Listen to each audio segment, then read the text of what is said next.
I'm committed to gender partnerships because moms who are CEOs of their households should be considered for CEOs at their workplaces.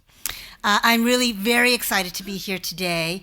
So we have an exceptional panel of 4 top women leaders that I'd like to ask come forward.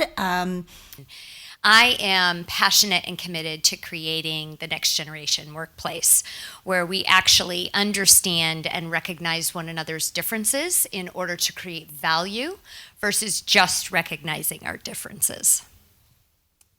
If we could have Cathy next. Sure. My name is Cathys Campbell, and I lead diversity and inclusion at Charles Schwab in San Francisco and nationally. And I am personally committed to gender partnerships because I am a mom and I have 2 daughters. So like you heard from our presenters earlier, I have a responsibility and I think I have the opportunity to partner with women in our community through the board service that I have with the Friends of the Commission on the Status of Women to make a better place so that we don't have the same conversation 25 years from now when my own daughters are looking at, building their life. So that's my commitment. Thank you, Cathy. Wei Lee, if you could please introduce yourself. My name is Wei Lee. I co-founded Marvell and president of Marvell. And, it is my belief that the way to make the biggest impact is both man and woman should be partnered together to make a difference. So I use the term 1 + 1 greater than 11. Thank you, Wei Lee. And Peg. Hi, I'm Peg McAllister with Lee Hecht Harrison, and I'm the Bay Area market leader for Lee Hecht Harrison. And we are a career and leadership development organization. And I believe in gender partnership because when I graduated from high school, I had 3 choices. You probably all know what they are: teacher, nurse, secretary. And I'm sitting here, not standing here, but sitting here today as a business leader in the Bay Area on the executive committee of the Bay Area Council, as well as on the Friends of the Department on the Status of Women. I'm happy to be here today with you. Thanks so much. So the format is we're going to hear from each of them a little bit about their personal journeys, and we really want to hear the kinds of values that they brought to their work. So we'll start out with Kirsten. We'd love to hear about the amazing journey Deloitte has been on, as well as your personal journey with them.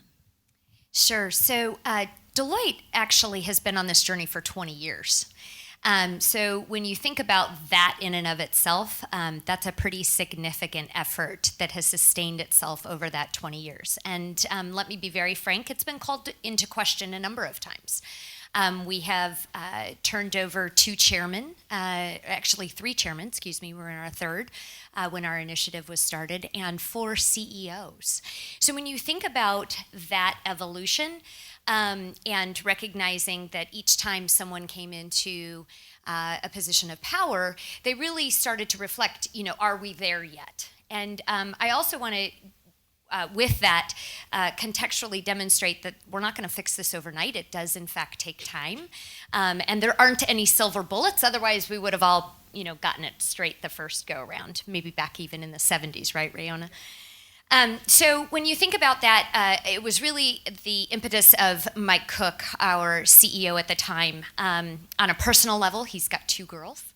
So Jim, very much in your position, where he wanted to see a workplace for his girls to potentially step into. But more importantly, there was a significant business case. And at the time, Deloitte was losing a lot of their top talented women. And we were losing them at a point where we were trying to make them partners, quite candidly, or in the process of making them partners. There was also a thought that we were losing this top talent, that they were just going to go home and be moms, right? And that they weren't coming back into the workplace. And so Mike said, I want to commission a set of research around this and understand why we're losing our top talent. By the way, at the time, the dollar amount per employee that we were losing was about $90,000. Today, that's doubled. And so when you think about that, there was an economic business case that was imperative that we try to solve for. What he realized and what the research proved was that those women were just not coming back to Deloitte. It was that they were coming back into the workforce. And so that was what spawned our Women's Initiative. I think what I'm most proud about in being part of an organization that has been at this, trying to solve this issue for a long time, is that we have now over 1,200 women partners in our firm.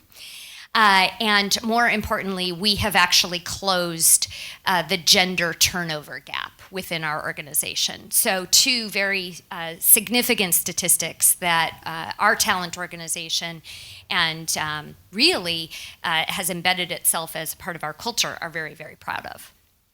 So Kirsten, you're the leader of inclusion responsible for both WIN and diversity. Can you tell us a little bit about that evolution? Sure. So as I mentioned, we've been at this for 20 years, and we started our Women's Initiative in 1993. About 4 years later, started our efforts as it relates to the diverse populations. And when you think about this, again, as an economic imperative, and you look at it from the eyes of the talent officer, 80% of the workforce today is either global workforce is either made up of women or people of color. So this is a global economic issue that we've got to get right here pretty quickly. Deloitte's perspective is that you need to be creating an inclusive environment for which all can thrive. And so we have continued down that path. We also have an effort now specifically focused on our work-life fit. And what that means is taking the evolution, again, of the flexibility model, but recognizing that it's not just about flexibility. Sometimes people want or have the capability and capacity to move and progress through their career quicker. We also have taken it to a step that incorporates not only the physical well-being of an individual, but the mental well-being of an individual. And so I'm responsible for all aspects. So my last question, which I'll ask all of our panelists, what conclusions did you inherit from your childhood about being a woman leader? Well, like most of us, it stems from our parents. So my dad actually was raised in the South, and I think it started with his two sisters, one becoming a nurse, but in fact, back in the day, that was a pretty noble opportunity for her quite a while ago. And the other was that my aunt, Elizabeth, was the first woman to run for Congress in the state of West Virginia. So I would say that I had my dad on one side, and then although he gave me advice that said, when you move to California, just keep your head down and work hard. And my mom nudged him as we were sitting at the airport, and she said, absolutely not. Pick up that head and network your rear end off when you get there. Because nothing is ever handed to you, and it's about who you know and how you leverage that network to get to the next level. Thanks so much, Kirsten. Next, we'll move to Cathie. Schwab's Women's Interactive Network is a stellar example of sustainable success. But before giving us some highlights and telling us about what it took you to get there, you mentioned to me earlier about an episode from your childhood that shaped your beliefs and values. So if you could please share that with us. Sure, I'll share a story around this. I remember growing up, and my mom was actually the CEO of our household. She was also the CFO of our household. So she was in charge of everything and put my dad on an allowance. So at that point in time, this was a long time ago, so $20 a week went a really far way, covered gas and everything. So we were growing up, and I remember back then they didn't really understand financial services other than banking. So I remember going to the neighborhood savings and loan, and they would sit across the desk from the person who was in charge of loans or opening up new accounts. And I remember the person across the desk would always defer to my father and ask questions of my father. And I'm thinking, why is he asking Dad about this stuff? He doesn't know. He should be asking Mom. And I remember that we went to a couple of different places, and we finally landed. Back then, it was really a personal relationship. They knew you from a business perspective, from a client perspective, they knew you and your family. And I look back and I think the reason why we landed at this particular institution is because my mom had trust and a relationship with that person across the desk. That they were going to be respected, that they were going to not have assumptions about what she knew or didn't know, because on top of being a woman, she was also an immigrant, so English was not her first language. So that's the story from my childhood, and it's funny, I have a nursing story because the oldest sister on my dad's side was a nurse, and in the Philippines, that was the way to support an extended family. And so, a lot of export of labor happened in the Philippines, and I know my aunt came here to the United States, and a small community has, grown to a pretty large community of nurses. But my role models have always been very strong women, and I never really understood why it was that if you're in a business transaction or if you're going to a service organization, that they would always defer to one and not include both. So fast forward now to our Women's Interactive Network at Schwab. With this career and being there for 12 years, we have about $2 trillion that our clients entrust to us. That's their future, that's their college educations for their kids, it's their retirement planning. And one of the things that we knew we wanted to do as a diversity initiative was help our business build better relationships with clients, build that trust. So our women's initiative launched about 2011, and the main impetus for that was having both our male and female financial consultants in the field really start becoming much more aware how to include the whole household. So part of that was to ensure that our employee resource groups were there. They were available for consultations. They were available to network with the community. The second piece around that was doing our homework. So much like all the other data points that you heard today, there's a lot of research out there about how our industry as a whole was not necessarily, didn't have the reputation of having a lot of trust with clients. So for Schwab, one of the things that we've known about our culture is that we are very passionate about serving clients with integrity and building that trust. So doing the homework, really understanding who we were serving, we learned through our research that 80% of our workshop attendees were men. So again, that was another point about engaging our field offices to say, what do we do to bring that financial education more broadly to the community and not have 80% of our workshop attendees only be men in the community.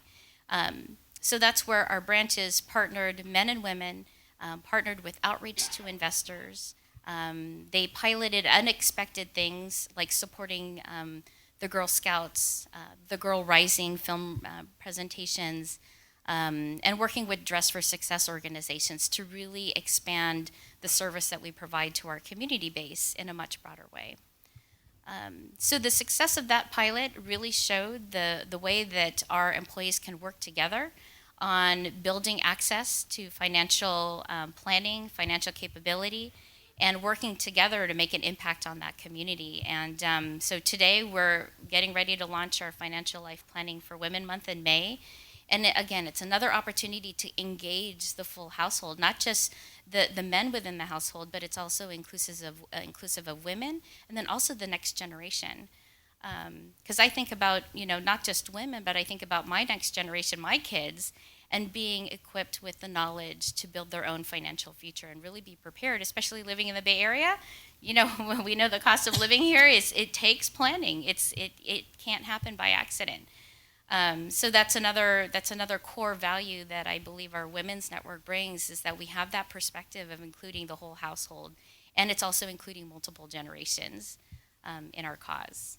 So Cathy, you talk about basically an organizational shift to recognize the financial potential of women.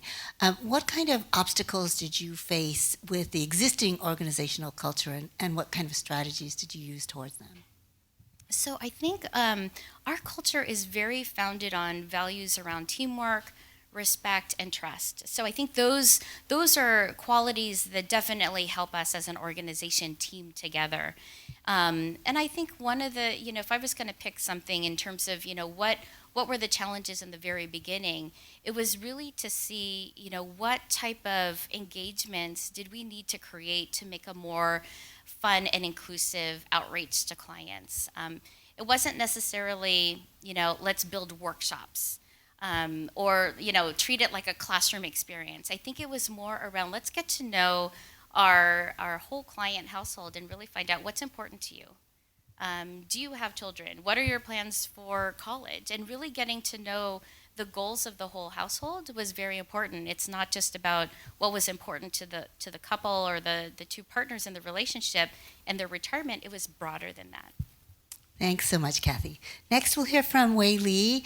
I imagine you have something to say about your pretty unique perspective as both being the only female founder in the industry you're in and also being an immigrant. Can you share with us your personal journey and about the successes you've had that we can all learn from?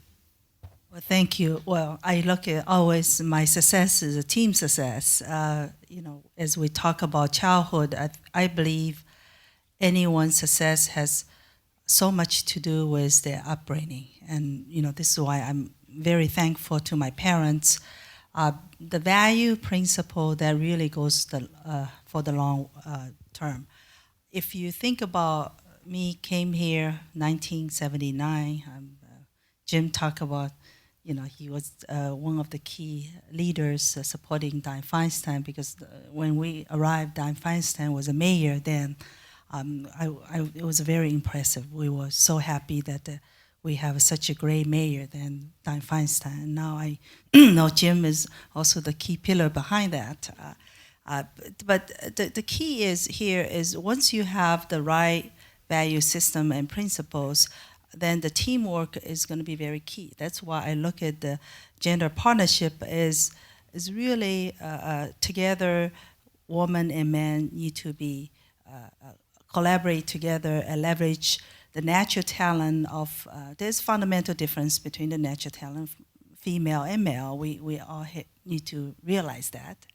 But if we really leverage the difference and make it more powerful and then leverage their natural talent and work together, combine, that's why I say 1 + 1 greater than 11. So in my case, I grew up 2 older brothers and me, and I survived very nicely. And obviously, I learned from the childhood how to partner with working with the guys around the house, right? And of course, the parents' example are the key. And speaking of mother and wife, the CEO of the house, but I look at this as really the caretaker, right? I mean, and that has a lot to do with your principles, your attitude, and your passion for the family and passion for the success of the family. And I sort of watched through how my mom and took care of,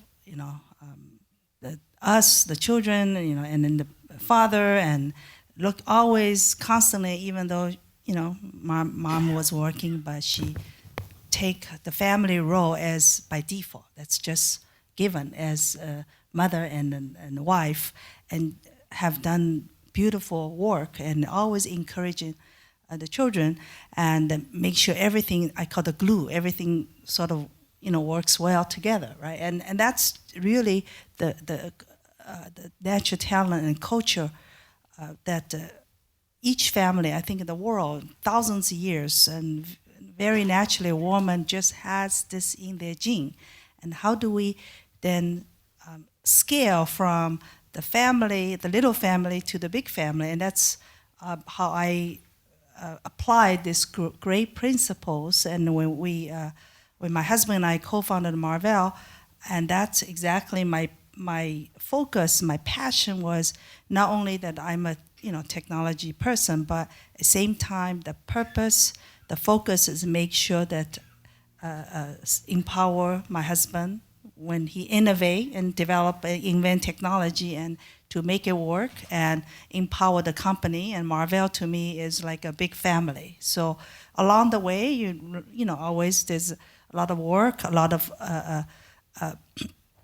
challenges, and then you just have to have a great attitude, always be hopeful. And because I always sitting on the row inside me thinking, I'm a caretaker, make sure my employees are all taken care of. And because to me, the Marvell is just another big family. But the bottom line is the principle, the integrity, the win-win attitude, like Cathys said, when you work with clients, customers, you have to focusing on how to make them more successful. Because the common sense tells us is if your customers, client, partner more successful, you're part of the success.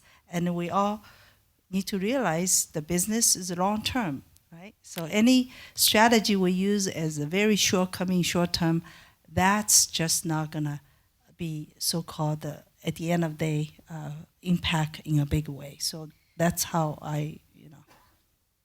Thank you, Wei Lee. It's very clear that how your background as a Chinese woman influences the values of your company. My last question for you is, your staff person, Holly, shared with us about your non-traditional lobby in your headquarters office and how you've played a key role in sort of rethinking design. Can you talk a little bit about that?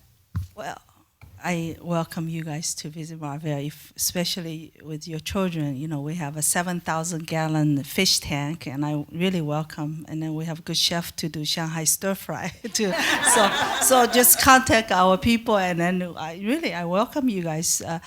The lobby piece, even though it's kind of subtle, the people say, "Wow, you have the best lobby in the Silicon Valley," but that to me is really reflect the culture of our company. How we're always being very thoughtful when I talk about the big family Marvell. That's how we want to make sure that the people, everybody, every day come to work. They start with a great attitude. It's welcoming feelings.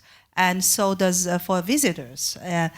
But the lobby, I know people give me a lot of credit because I did the interior design, the sofa, and all this. But actually, it was a teamwork between man and woman because my husband was fully behind that. The fish tank idea was coming from him, and he, also did the design for the wall and all of those. So that's why I believe, guy today can have a good taste and doing the interior design. but don't ask me who trained him though. But let's just say this is a partnership and teamwork. Thank you so much, Wei Lee. Next, we'll turn to Peg. You have a great perspective to share with us both as an accomplished executive and someone supporting other organizations in organizational change. So please share with us some of your personal journey. Well, thank you, Emily. My personal journey will start out, I guess, with the parents as well. And I had a father who was very much a pragmatist, German upbringing. And before I could get my driver's license, I had to know how to change a tire on a car. And he also gave me a AAA card to go with it. Number two, I got an opportunity to be an exchange student, and I had a budget for a whole summer of $150, which I had to earn babysitting. So knew that I had to make my own way, but he also gave me an American Express card in case of emergency. And number three, before I could graduate college, I did have to get that teaching credential because he wanted to make sure that I could get a job when I got out of school. He wasn't going to pay for that huge education and make sure that I, could get a job afterwards. So that was my father, the pragmatist. And the other credit I will give to my leadership skills comes from the Girl Scouts. I spent a lot of time with scouting and had many opportunities to lead either some activity we were doing in our troop or a hike that we were going on or whatever shared experiences that we had. So I thank that organization and my parents for who I am. Although some of it may be a bit genetic because in first grade, the teacher at the back to school conference asked my mother if she could please talk to me at home and let her run the classroom. So some of it, I think, comes at a very early age as well. From our experiences at Lee Hecht Harrison, we are privileged that we get to work with many organizations around their culture and helping to develop future leaders. So I have three stories real briefly that I will tell. One is a story of a manufacturing company that wanted to be very intentional about developing a woman leader. And this woman leader was the first incoming C-suite part of the CEO's team coming into the company. And so we provided assimilation coaching for her coming into her new role. And one of the things that we coached her on was how she was going to build relationships within the company. And I think someone else talked about how important networking is as well. So that piece of her coming in and learning the culture, and I think we talked about cultural norms with Rayona as well, helping her understand how she could build alliances with peers in the organization to move her agenda forward. And she had women coming up to her in the elevator, coming up to her in the women's restroom, which I'm sure guys talk in the restroom too. But she had people come up to her and saying how appreciative they were that there was finally a woman leader in their organization. And they now have a 60-40 ratio, men to women. So they're moving very much in the right direction. So that's one story about being intentional. The second story is one about having a future vision or lens, if you will. And this story comes out of an entertainment company. This particular company kept doing an exercise where they would understand what the best practices were and leadership behaviors that they needed to exhibit in their organization. Well, they kept going to the past, and who were the leaders now? They were all men. So all of the leadership behavior work that they were doing and developing through a process we call strategic direction were all coming from male examples. And what we encourage them to do is to go down another layer in the organization. We also heard the statistics about more women in mid-management positions. So we asked them to go down another level in the organization to include women in their strategic direction. And from that, they've been able to build a bench of great women leaders for succession. And in fact, there are 2 people that are up for succession with the CEO right now, one male, one female, and we feel like they're on very equal footing because of the work we've done in the organization. We'll see who ends up in that position. And the third example comes out of an organization, a healthcare organization, that asked us if we would do some work with groups of leaders in their organization. So I'm going to ask you a quick question. How many of you have ever been in an emergency room? How long have you been there?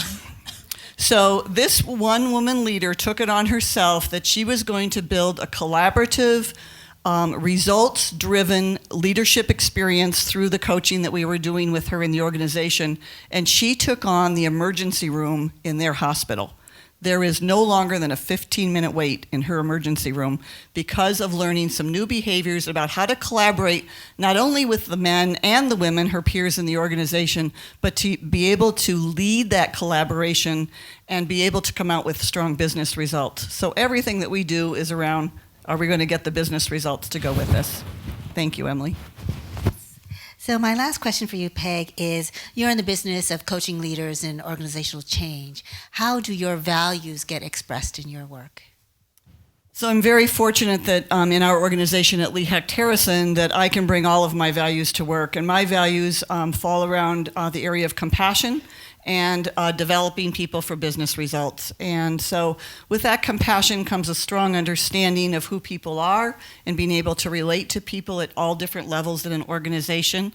So that's one of my strong values. And then the other one is I head up a Christ Care group at my church, and we had a meeting last night, and it's not about results, it's about process. But I am very results-driven, so I have to put my results-driven behaviors beside myself when I'm leading that particular group. But it's a great learning and development for me as well. Thank you. Well, I'm afraid we're out of time. I could spend the whole day with these 4 amazing women, but please help me thank them for their participation today.